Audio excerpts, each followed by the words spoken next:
와, 사랑하는 양생 여러분, 동양소입니다. 자, 동양소 채널 자주 보신 분들이라면 너의 이름과 날씨 아이를 모를 수가 없겠죠. 제 채널을 안 보시더라도 워낙 유명해서 다들 보셨을 거라고 생각하는데요. 신카이 마코토 감독, 제가 정말 좋아하는 감독님입니다. 작화가 아주 그냥 미쳐버렸죠. 그리고 본의 아니게 미안, 나 이따 알바 가야 돼 라는 역대급 더빙판도 남긴 전설적인 감독님인데요. 이 더빙판은 다시 봐도 레전드입니다. 아무튼 날씨 아이가 개봉한 지 2년, 이번에 드디어 신카이 마코토 감독의 신작 소식이 떴는데요. 오늘은 그 소식을 동양소와 함께 한번 간단하게 살짝쿵 알아보는 시간을 가져보도록 하겠습니다. 그럼 각설하고 지금 바로 시작합니다.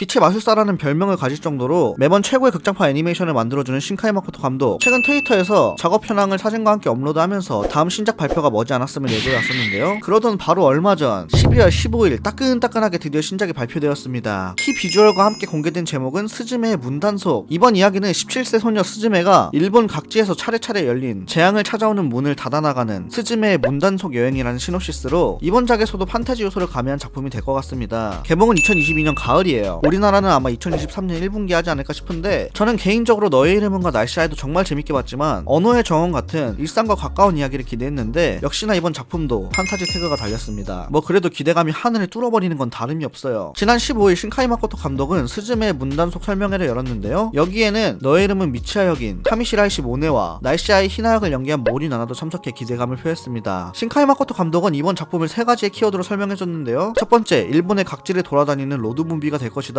두 번째, 문을 여는 이야기가 아니라 문을 닫는 이야기를 만들 것이다. 세 번째, 영화관으로 발걸음을 옮길 이유가 될 수 있는 작품을 만들 것이다. 신카이 마코토 감독의 말을 좀 빌려서 스즈메의 문단속에 대해서 좀 더 말해보자면, 방금 말씀드렸던 첫 번째, 일본의 각지를 돌아다니는 로드 문비가 될 것이다. 신카이 마코토 감독은 너의 이름은이나 날씨 아이를 만들었을 때 당시 많은 팬과 주위 사람들로부터 다음 영화는 자신의 지역을 배경으로 만들어달라는 요청이 많았는데, 거기서 아이디어를 받아 차라리 일본 각지를 돌아다니며 많은 지역을 보여줄 수 있는 로드 문비로 만들자라는 생각을 하게 되었다고 하는데요. 여러 장소를 가서 여러 사람들의 여러 이야기를 담을 수 있는, 어찌 보면 욕심일 수 있지만 다양한 지역을 담은 작품이 될 것이라고 말했습니다. 두 번째인 문을 여는 이야기가 아니라 문을 닫는 이야기를 만들 것이다. 신카이 마코토 감독은 영화를 만드는 것도 그렇고 지금 시국도 그렇고 모든 일이 시작하는 것보다 끝내는 게 어렵다고 생각한다는데요. 그래서 지금 만들어야 하는 것은 여러 가능성을 넓혀가는 이야기보다는 하나하나 흩어져 있는 가능성들을 다시 한번 되돌아보고 제대로 닫아나가는 이야기, 그 과정으로 인해 앞으로 나아갈 수 있는 이야기를 만들어야 하는 게 아닌가, 그런 생각에서 시작해 문을 여는 이야기가 아니라 문을 닫는 이야기를 만들어야 한다고 생각했다고 말했습니다. 마지막 세 번째, 영화관으로 발걸음을 옮길 이유가 될 수 있는 작품을 만들 것이다. 이거는 정말 간단한데요. 스즈메가 있기에 영화관에 간다 라는 영화를 만들고 싶다고 전했습니다. 이번 작품도 전반적으로 일본에 대한 메시지는 물론 어려운 현 상황에 대한 이야기, 우리들의 모습들을 되돌아볼 수 있는 작품이 되지 않을까 싶은데요. 너의 이름은과 날씨 아이가 어느 정도 세계관을 공유했던 것을 생각해보면 이번 키 비주얼에서도 재해로 인해 붕괴된 듯한 모습들이 그려져 있는데, 이번 스즈메 문단속 또한 날씨 아이의 연장선상으로 그려질 가능성이 클 것 같습니다. 자, 그리고 신카이 마코토 감독의 영화 하면은 생각나는 게 바로 오져버리는 음악들인데요. 이번 작품에서 어떤 아티스트가 OST를 맡을지는 아직 공개된 바가 없습니다. 또 레드인프스가 맡을지 아니면 아예 다른 사람이 맡을지는 모르겠지만 항상 작화만큼이나 잘해오던 게 OST라서 딱히 걱정은 안 합니다. 오히려 이번에는 어떤 감성 터져버리는 작화와 찰떡 OST가 나올지 기대가 되네요. 자, 오늘은 신카이 마코토 감독의 신작 스즈메의 문단속에 대해서 정말 간단하게 알아봤는데요. 여러분들도 기대되시죠? 지릴 것 같습니다. 저는 또 이와 관련된 새로운 정보가 공개되면 영상으로 다루도록 하겠고요. 다음 영상은 프리 애니메이션 리뷰로 찾아오도록 할게요. 오늘도 영상이 유익하셨다면 좋아요, 구독, 알림까지 부탁드립니다.